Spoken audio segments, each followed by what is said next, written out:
Three things snapped in me that day. The first was my belief in friendship. The second, my trust in silence. And the third, the look in my daughter's eyes when she said, "Dad." I didn't know how to tell you. My name is Leonard Briggs. I'm 67 years old, and I've never been the kind of man who acts on impulse. I plan, I observe, I listen more than I talk. That's how I survived 40 years in civil engineering and 33 years of marriage. You don't build bridges or families by rushing. But what I saw that Tuesday afternoon broke something inside me I didn't even know was fragile.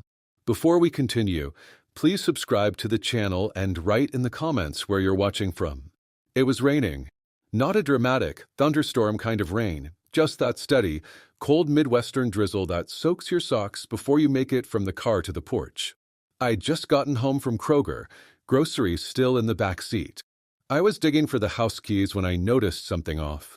Her car was in the driveway, my daughter's. Kara had moved back in with me 6 months earlier after her divorce. 30 years old, strong-willed, proud as hell, but wounded. Her ex-husband had drained their accounts, slept with her best friend, and left her with a pile of legal fees. I told her she could stay as long as she needed. No timelines, no judgments. But she wasn't supposed to be home. She texted earlier that she had a double shift at the hospital. I remember because I told her to take my umbrella. She never does, and she joked that she'd melt like sugar anyway. Yet her car was right there. And next to it, a black BMW. I froze. Only one person I knew drove a black BMW with Chicago Bears plates. Thomas Gregory, my oldest friend, my best man, the man who stood next to me the day I buried my wife, and 3 years later, the man I stood next to as he married his second wife in a church packed with white lilies and soft lies. At first, I told myself I was being paranoid. Maybe he stopped by to drop something off. Maybe Kara needed legal advice, he's a lawyer. Maybe they'd planned to surprise me with dinner. I wish I'd been right. I wish it had been dinner. Instead, it was betrayal served hot and hidden in my own home. The front door creaked when I opened it. Always does. I stepped inside, shaking off the rain. The hall smelled like jasmine. Kara's perfume. The one she wore only on dates. I left the groceries at the door and walked quietly to the stairs. I heard it before I saw anything, the low murmur of voices, laughter that wasn't innocent. That familiar tone in Tom's voice when he was trying to impress a woman. I'd heard it dozens of times over the years, just never aimed at my daughter. I didn't go up. I didn't yell. I backed out like a ghost, went straight to the garage and sat in my truck for a long time, watching the windshield wipers go back and forth without turning the engine on. That's when the first crack split down the middle of me. Tom Gregory, my so-called friend since we were 11 years old. Little league teammates, college roommates, business partners in our 30s. He'd helped me build the patio behind my house. I'd helped him through his first divorce. When I lost my wife to ovarian cancer, he was the one who brought meals for 2 weeks straight, telling me to just focus on getting through each hour. He had sat in my living room and called my daughter family. He toasted her birthday with champagne 2 months ago. Smiled, laughed, hugged her like a damn uncle. Now he was in her room. I didn't sleep that night. Didn't confront either of them. I just lay on my bed, staring at the ceiling, thinking about every conversation, every red flag I'd missed. The way Kara had started smiling at her phone more often. How she'd said, "Tom's actually really insightful when you talk to him one-on-one." The second crack happened the next morning. I was in the kitchen making coffee when Kara came downstairs. No makeup, wet hair, slippers. She froze when she saw me. "Morning," I said. She flinched like I'd slapped her. "Dad, we need to talk." I didn't answer. I just poured coffee into 2 mugs. One black, one with almond milk. I slid hers across the table. She sat down slowly. "It wasn't supposed to happen," she started. "It just did. I didn't plan it." "You didn't plan to sleep with a man who was like a brother to me?" I asked. My voice wasn't angry, just empty. Tears welled up, but I didn't care. I'd seen too many tears. I was done measuring pain by how wet someone's cheeks were. "He said he cared about me," she whispered. That age was just a number. that no one's ever really seen him for who he is. That you only see the version of him you want to see. That stung, because maybe he was right. I'd built Tom up in my head as something noble, untouchable, maybe because I needed one friend left who hadn't failed me. But he had, and so had she. I didn't tell Mom, she said suddenly, like it would earn her points. I would never have done this if she was still. I cut her off. She'd be ashamed. Kara looked down. Her hands trembled slightly as she gripped the mug. And that's when I smiled. The kind of smile that doesn't reach the eyes. The kind that says, I'm not yelling because I've already made my decision. She didn't know what to do with that smile. She blinked hard, confused. You're not saying anything, she said. I don't need to, I replied. You'll understand soon. That was the beginning. The end of the old me. The beginning of a new plan. I wasn't going to scream. I wasn't going to beg. But I was going to erase everything they thought they could get away with. Piece by piece. Brick by brick. Friend by fallen friend. And I'd make sure that when it came, the moment of exposure, it would feel like a punch to the chest. They'd never see it coming. Tom didn't call. Not that day. Not the next. That told me everything I needed to know. He wasn't ashamed. He wasn't conflicted. He was calculated. I'd been wondering which of them would break the silence first, but the fact that he didn't, not even a "Hey buddy, can we talk?" confirmed what my gut already knew. He didn't slip. He planned this. And he thought I'd eventually get over it. I've buried better men for less. That Thursday, I went down to the basement. There's an old metal file cabinet down there, one that still smells faintly like mildew and workshop glue. I keep things in it. Important things. Contracts. Building permits. Financial records. And letters, the kind written by hand, back when people still gave a damn about paper and ink. What I was looking for wasn't sentimental, though. It was leverage.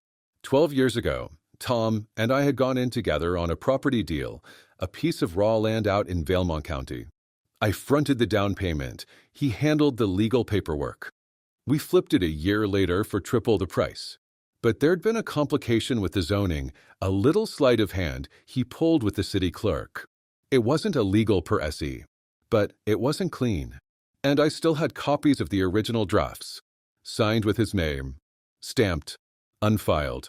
At the time, I'd told him to burn the drafts. He said he did, but I didn't.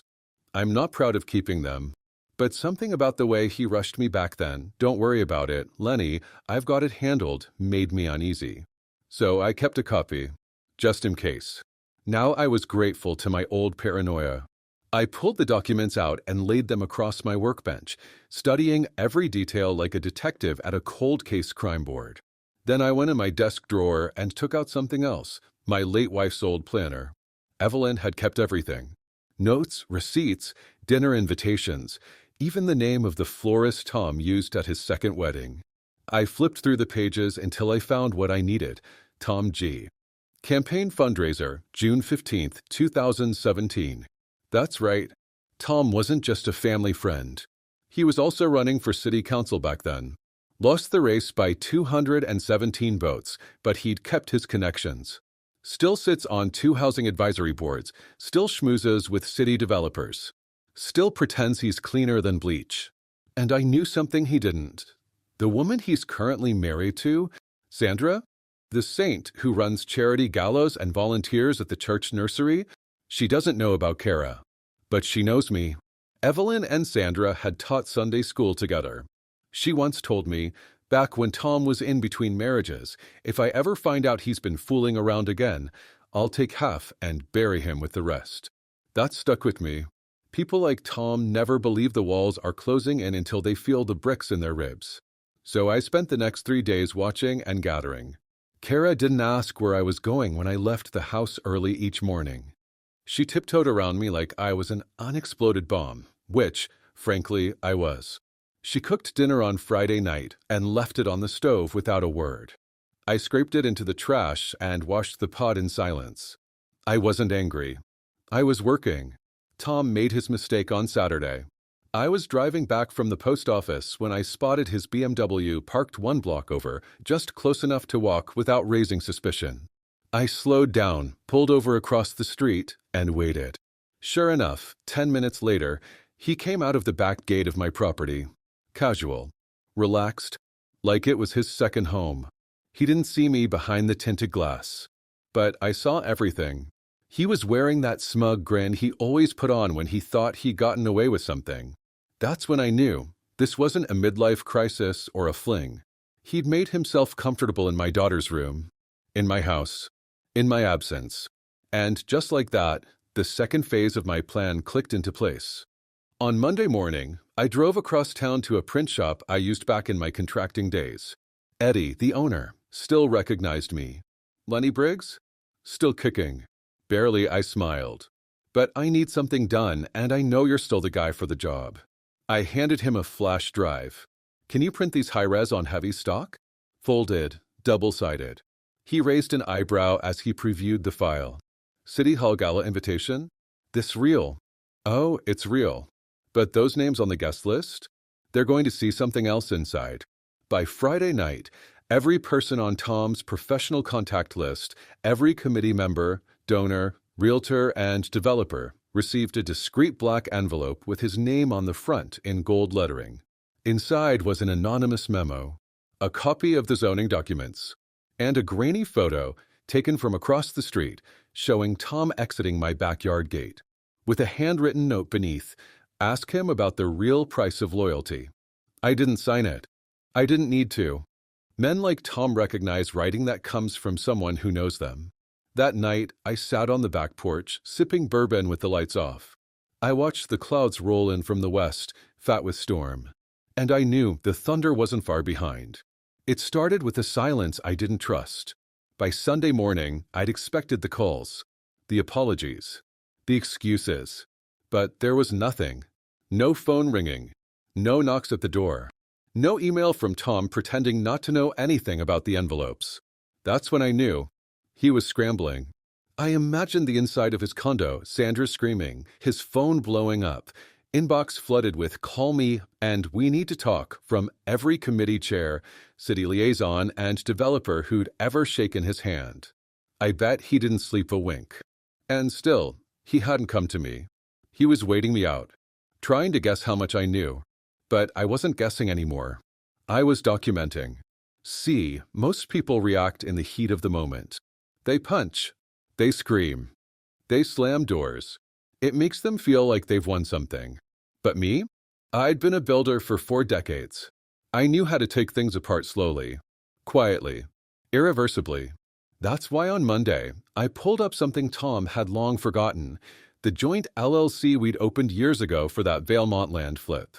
It had been dormant for a while, but technically, we were still listed as co-owners. And that LLC? It still had a traceable paper trail, including the shell company he used to channel side money from those advisory board contracts. The ones he thought no one had connected to him. Except I had. It took me 3 phone calls, 2 old receipts, and 1 favor from an accountant I used to golf with, and suddenly I had a new folder on my desktop labeled Gregory_conflict_finance_2020-2023. I wasn't building a case. I was crafting a coffin. On Tuesday, Kara finally cracked. She knocked on my door mid-morning. I was in the workshop, sanding an old cabinet I didn't even need anymore, just something to keep my hands busy while my mind worked like a machine. "Dad," she said from the doorway. I didn't answer. She stepped inside anyway. Her voice was soft, uncertain. "I haven't seen Tom in 2 days. He's not answering." I looked up, eyes flat. Maybe his phone's off. "Did you say something to him?" There it was. The question that wasn't really a question. I set the sandpaper down, wiped my palms on my jeans. "No," I said. "But I will." Kara shifted uncomfortably. "Dad, I know you're upset, but this isn't just about you and him. It's complicated." "Complicated," I echoed, standing slowly. I walked past her toward the back door and looked out across the yard. The fall air had finally turned sharp, leaves curling like old secrets. "You know, Kara," I said quietly, "your mother used to say something when you were little. Every time you told a lie, even a small one, she'd whisper it under her breath." "What was it?" "She thinks she's whispering into the wind." But the wind always circles back. Kara stood still. She knew exactly what that meant. I turned to face her. You brought him into my house. Into the room where your mother died. The room where we planned your future, where we read to you when you had chickenpox. That wasn't complicated, Kara. That was a choice. Tears welled up in her eyes, but I didn't flinch. Do you love him? I asked. She hesitated. That pause told me everything. I don't know. I nodded once. Then neither of you knows what love is. She left without another word. By Wednesday, I had what I needed. A legal affidavit from our old property manager confirming Tom's side dealings. A notarized statement from a former aide who'd been pressured to approve one of his shady housing applications. And a friend on the Denver Chronicle editorial board who owed me a favor from way back when I fixed his garage during a blizzard. I sent the whole package in a discreet manila envelope. No return address. No need. Because while the first wave of chaos would destroy Tom's public life, the second wave was personal. I wasn't going to just ruin his name. I was going to reclaim mine. Thursday morning, 8:12 a.m. The Chronicle ran the story. Front page, top fold, city board member linked to shady real estate scheme, anonymous whistleblower sends evidence. His name was everywhere. Every TV and every diner, every coffee shop, every construction site in the city. I made sure of that. And still, he didn't call. But Sandra did. At 3:47 p.m., I picked up my cell and saw her name on the screen. I hesitated. Then I answered. Leonard, she said, her voice brittle. Tell me this isn't true. I'd asked Tom, I said flatly. There was silence on the other end. Then a slow inhale. Did he hurt Kara? That caught me off guard. No, I said. But he used her. And she let him. I'm leaving him, Sandra said. I'm done. Good, I said. Make sure you get everything you're owed. She paused. Then, quietly, you didn't do this for revenge, did you? No, I replied. I did it because I don't lose people I love without a fight. She hung up. I went back to the workshop. Sanded the drawer edges until they were smooth as glass. I didn't need noise or drama, just progress. One day at a time, one truth at a time, one betrayal carved into consequence. And I still wasn't finished. Friday came with fog. Thick, wet air that made the neighborhood look like a faded photograph. I stood at my front window with a cup of black coffee in my hand, watching headlights crawl past like ghosts. Tom's BMW hadn't been by since the article dropped. Kara didn't come downstairs. But the paper was right where it always landed, front step, 6:42 a.m., like clockwork. I picked it up, brought it to the kitchen, and opened to page 3. There it was. An editorial, integrity and the cost of silence. Not naming names this time, not yet, but it was clear who they meant. A city board member whose network of friends and influence allowed him to operate unchecked for years. A photo of the Valemont lot we flipped. Funny, we once stood on that same dirt field, drinking warm beer and talking about how we'd retire early. Now it was evidence. By noon, my phone buzzed again. Unknown number. I picked up and waited. A second passed. Then a voice I knew too well. Lenny. Tom sounded like a man chewing glass. You busy? He asked. Getting there, I said. This drawer won't stand itself. I need to talk to you. In person. I could hear it, the slight shake in his voice. Not from fear. From humiliation. He didn't know how much I knew or how I knew it. Only that someone out there had opened the door on his secret life. Where? I asked. Back patio. Your place. You sure you want to walk into the lion's den? I'm not scared of you, Lenny. I smiled. You should be.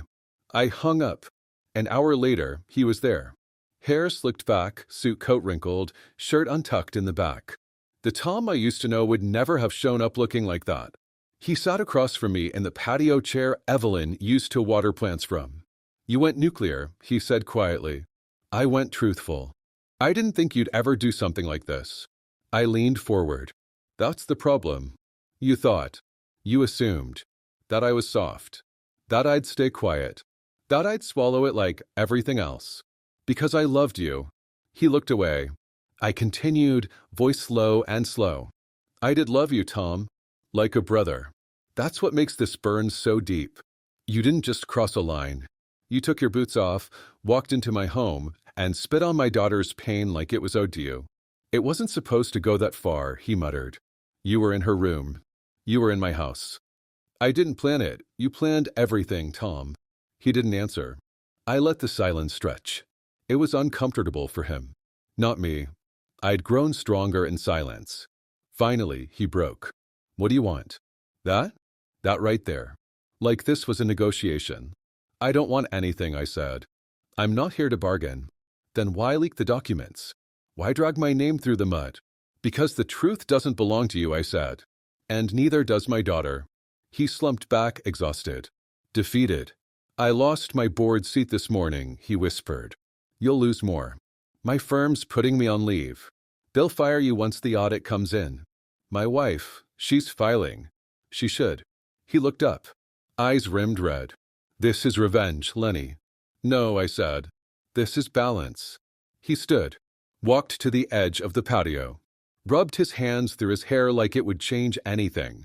You made your point, he said. I shook my head. No, Tom. You haven't even seen the point yet. He turned, finally angry again. What more do you want from me? I lost everything. I stood, slow and deliberate. Good, I said. Now you know how it felt to lose the one person I thought would never betray me. I walked past him into the house and closed the sliding door behind me. Through the glass, I watched him stand there for a few more seconds before walking toward his car, slower this time. Bent, shrunken, small. But it wasn't over. Because Kara still hadn't said a word. And there were things she needed to know, things she'd chosen not to see, not to ask about. The rest of the world knew what Tom was. Now it was time she did too. The house was quiet for days after Tom left. Kara moved through it like a shadow. No music, no laughter, no perfume in the hallway. Just footsteps, slow and deliberate, like someone walking through a crime scene they helped create. I didn't speak. She didn't ask. But I knew the weight was catching up with her. She couldn't hide from it forever. The headlines were everywhere. Tom Gregory, board member resigns amid scandal, alleged zoning fraud tied to private gains. Anonymous source delivers damning evidence. I'd made sure the articles reached every corner of the city. Local news, LinkedIn, even church newsletters. People talk. Whispers get louder. That's the thing about a reputation. Once it cracks, it doesn't shatter clean. It crumbles slowly, loudly, publicly. And Kara? She was still pretending the world hadn't changed. That's what broke me. Not the betrayal. The denial. Thursday afternoon, 4:37 p.m. I was sanding the hallway baseboards. Just something to do with my hands. Kara came downstairs in jeans and a sweater she hadn't worn in months. Her hair was damp. She'd showered. Dad, she said softly. I didn't look up. Can we talk? Now you want to talk. She sat down on the bottom step. I haven't heard from Tom. I kept sanding. I don't know what's going on. I stopped. Set the sanding block down. You do, I said without turning. You just don't want to say it out loud. She exhaled sharply. You think I planned this? No, I said. You ignored it. That stung. I saw it on her face. You saw how he looked at you, Kara. How he joked. How he inserted himself into your life. You let it happen because it made you feel wanted again. After Greg left. After you moved back in. Her voice shook. I didn't mean to hurt you. You didn't mean to protect me either. She blinked. That landed hard. You want to know what I've been doing all week? I asked. While you've been hiding in your room, hoping this all just blows over? I walked into the office and came back with the folder. Dropped it on the table in front of her. Evidence. Financial records. Contracts. Photos. Testimonies. I gave your boyfriend the spotlight he deserves. She opened it slowly. Eyes scanning pages like she was reading someone else's obituary. Dad, what is all this? It's the truth, I said. The one you refuse to see. And now the world sees it too. She pushed the folder away, trembling. You ruined him. No, Kara. He ruined himself. I just stopped hiding it. She stood, tears threatening to fall. You think I deserve this too? I looked at her. Really looked at her. And for a second, I saw that little girl again, Pigtails, scraped knees, singing in the back seat of my truck. But that girl was long gone. I think you made your choice, I said. You picked a side. Now live on it. She turned away. Where are you going? I asked. I don't know, she whispered. I nodded once. Let me know when you do. The door closed behind her a minute later. And for the first time in months, the silence in the house felt clean. Not empty. Clean. I sat at the table and poured myself a drink. Bourbon. 2 fingers. Tom was finished. Kara was gone. But I wasn't done yet, because while they were licking their wounds, I was preparing the final nail. A name on a deed. A loan they never expected me to pull. A small, forgotten account tied to an even older piece of property. Something Tom left behind. Something I now owned. They thought they'd gotten away with it. They didn't know I'd spent the last 3 decades preparing for storms just like this. The thing about a man like Tom Gregory is he's never really standing on his own. He's always leaning. On money. On favors. On people like me. Take that away and he falls like wet cardboard. The deed I mentioned? It wasn't just symbolic. Years ago, after we flipped the Valemont land, Tom got greedy. Wanted to set up another holding company, one that wouldn't trace back to him. He asked if I'd help front it on paper until he figured out the tax stuff. Said it'd only be temporary. He never figured it out. Never even tried. And I never took my name off it. I remembered it last week, sitting in the motel parking lot after that first batch of newspaper stories hit. Checked the records. Sure enough, LB. Holdings LLC, legally owned by yours truly, still held a small but valuable rental lot in downtown Naperville. Tom had been collecting the rent quietly for years. Probably used it as his slush fund. $2,800 a month. Under the table. Not anymore. I called the tenants, showed them the ownership documents, and had their payment redirected.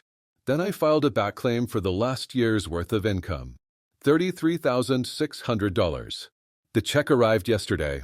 I endorsed it and slid it into the bank like dropping a tombstone on a shallow grave. Friday, 10:32 a.m. The doorbell rang. I opened it expecting a delivery. Instead, I saw Sandra Gregory standing on my porch. I hadn't seen her in person since Evelyn's funeral. Back then, she'd worn a wide black hat and barely held herself together. Now she was dressed in gray slacks, blazer, no makeup, jaw tight. We stood there for a second, saying nothing. Then she spoke first. Can I come in? I stepped aside. She walked in like she still remembered where everything was. Her eyes scanned the living room, pausing on the wedding photo of Kara and her ex-husband. I watched her. Measured. Careful. I got your envelope, she said. I figured you would. She looked at me with a strange mix of sadness and respect. He never thought you'd actually move against him. He said, Lenny's a builder, not a destroyer. I nodded once. He was half right. She didn't sit. Just stood by the mantel, her hands clasped. You need to know something, she said. This wasn't his first affair. It was just the worst. But he always said Kara was different. My stomach twisted. I thought I saw it, she continued. The change in his eyes. He smiled more. But it wasn't love. It was ego. Power. The thrill of having something forbidden and flaunting it where no one could touch him. He touched the wrong person, I said quietly. Sandra turned to face me fully. He's broke, Leonard. He leveraged everything to keep up appearances. The car's on a lease. His firm's cutting him loose. He's selling the lake house. Let him, I said. She hesitated. Then added, he said something strange the other night. After the story broke, he was drunk. Said I should have taken him out first. Before he got smart. I narrowed my eyes. You think he meant me? She nodded. I think you should be careful. He's not used to losing. Neither am I. Later that night, I double-locked the doors. I checked the side gates. Reset the cameras. It wasn't paranoia. It was preparation. Because I knew what was coming. Not another scandal. Desperation. People like Tom don't go quietly. And when men like him are cornered, they don't beg. They snap. I didn't sleep much. Just sat in the living room with the lights off, listening. Waiting. Sometime around 3:15 a.m., The motion sensor blinked near the back fence. I stood slowly, walked to the window, saw the shape of a man, crouched low, cutting across the side yard. He didn't make it far. The floodlight kicked on, bright as Judgment Day, and I stepped outside with a camera in one hand and a Louisville Slugger in the other. "Tom," I said calmly, "you're trespassing." He froze, then stood. I saw his face twisted not with rage, not with regret, with ruin. "You think you've won?" he said, voice shaking. "You think this is over?" "No," I said. "I think you're just getting started. With your fall. You ruined my life, Lenny." I stepped closer. "No, I just stopped protecting it." He opened his mouth to say something, then thought better of it. Turned. Climbed the fence like a child caught in the wrong yard. The light stayed on long after he was gone. And I didn't turn it off. Let him know the whole damn world's watching now. Saturday morning arrived with bruised skies and wind sharp enough to bite. I'd barely slept.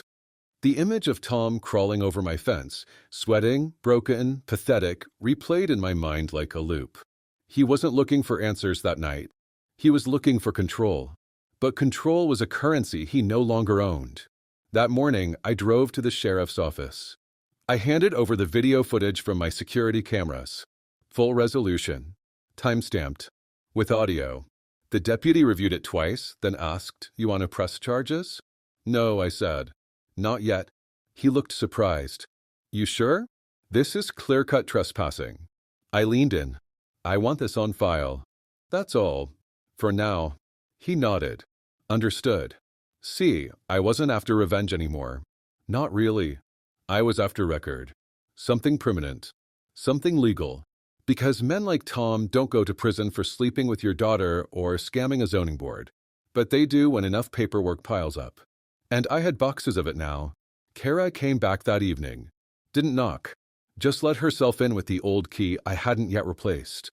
I was on the porch again, bourbon in hand, staring at the sky like it owed me something. She sat down quietly. No words for a minute. Just the wind between us. "I saw him," she said finally. "I know," I replied. She looked at me, eyes rimmed red. "He told me you turned everyone against him. That you set him up." I took a long sip before answering. "I didn't need to turn anyone, Kara. I just stopped protecting him." She looked away. "He said he loved me." "No," I said. "He loved what you gave him. Attention. Comfort. A place to run when the walls closed in." She didn't argue. Didn't cry. Just asked the one question she'd been avoiding for weeks. "Do you hate me?" I turned to face her. "I hate what you became around him." That hit her. She swallowed hard, blinking fast. "But no," I continued. "I don't hate you." She wiped her eyes with the sleeve of her sweatshirt. "I didn't know how to come back from it. I didn't think you'd ever look at me the same." "I don't," I said honestly. "But I'm still looking." Sunday morning brought the final strike. My contact at the Chronicle forwarded me a draft of their follow-up story. This one had names, dates, documents, emails. The piece was titled, "The Collapse of Tom Gregory, A House of Lies Comes Down." It was brutal, surgical. Every accusation backed by public record, quotes, and verified interviews. They had everything, and they'd publish Monday morning at 6 a.m. I stared at the screen for a long while. Then I did something I hadn't done in years. I printed it out, stapled it, and drove across town to Tom's address, the one Sandra had left 2 weeks ago. The porch light was off, curtains drawn, but I knew he was home. I didn't knock. I slid the article under his door and wrote one thing on the cover page in black ink: "You should have stayed my friend." At 5:55 a.m. Monday morning, my phone buzzed. Unknown number. Voicemail. I let it go. Listened a few minutes later. It was Tom. His voice barely held together. "You win," he rasped. "You wanted to destroy me? You did it. They froze my accounts. The firm terminated me. I'm under investigation. Is that enough for you?" A pause, then a whisper. "I've got nothing left, Lenny. You took everything." I sat there, holding the phone, listening to his breath on the other end. When the message ended, I deleted it and exhaled. Because the truth is, I didn't take anything. I just took back what was mine. My name, my home, my daughter. And when I finally stood to stretch, the sunrise broke through the trees, gold bleeding over the lawn like a quiet reminder that no one's ever really untouchable. Not when the one they underestimated is willing to wait. I stood in the kitchen that Monday morning, the sunlight slicing through the blinds like prison bars across the floor. The air smelled like coffee and old wood, familiar things. Safe things. Everything Tom didn't have anymore. The article had dropped an hour ago. By now, it was in inboxes, pinned on bulletin boards, whispered about in county offices and coffee shops. The fall of Thomas Gregory wasn't just news. It was confirmation. For everyone who ever smiled at him while wondering why their permit got denied. For every staffer he barked at behind closed doors. For every developer who slipped him an envelope under the table. Now they knew. And the man who once walked through rooms like he owned the oxygen? He'd been reduced to a lesson. Around noon, I got the call. Not from Tom. Not from Kara. Not from Sandra. From Detective Allen, someone I hadn't seen since Evelyn passed. Mr. Briggs, he said, we're following up on a report made by your former associate, Thomas Gregory. What kind of report? He claimed harassment. Said you were orchestrating a personal vendetta. I almost laughed. Instead, I said, did he provide evidence? No, sir. Just words. But he's rattled. Thought you should know he came into the station this morning. Didn't look well. Hasn't looked well in a while. Detective Allen lowered his voice. Between us, Lenny, whatever you did it smart. Legal. Precise. And overdue. The man made a lot of quiet enemies. Yeah, I said. But I wasn't one of them until he made me. That evening, I walked through the house. My house.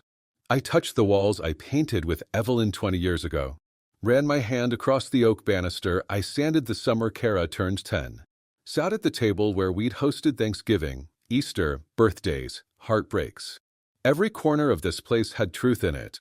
Something Tom never understood. He thought power came from secrets. I knew better. It comes from endurance. At 6:41 p.m., I got a knock on the door. Not a bang. Not angry. Just 2 soft knocks. I opened it. Kara stood there, eyes puffy, holding a small duffel bag. I moved out of his place, she said. I didn't say anything. I know you don't trust me yet. Maybe you never will. But I didn't come back here to ask for forgiveness. I raised an eyebrow. Then why? She took a shaky breath. To learn. From the only man who didn't give up on me, even when I gave him every reason to, I stepped aside. Let her in. She walked slowly, like the house might reject her. Sat on the couch and folded her hands. I saw what they wrote about him, she whispered. I didn't write it. I know, she said. But you started it. And it had to be done. She looked up at me, eyes steady now. I'm not asking for things to go back to normal. I just want to build something new. I stared at her, then sat down. You know what happens to a bridge when you put too much weight on one side? I asked. She shook her head. It cracks. But if you reinforce it from underneath, with the right materials, it can hold again. Silence. Then, are we reinforcing this? I nodded once. Yes, but not for him. Not for the past. For us.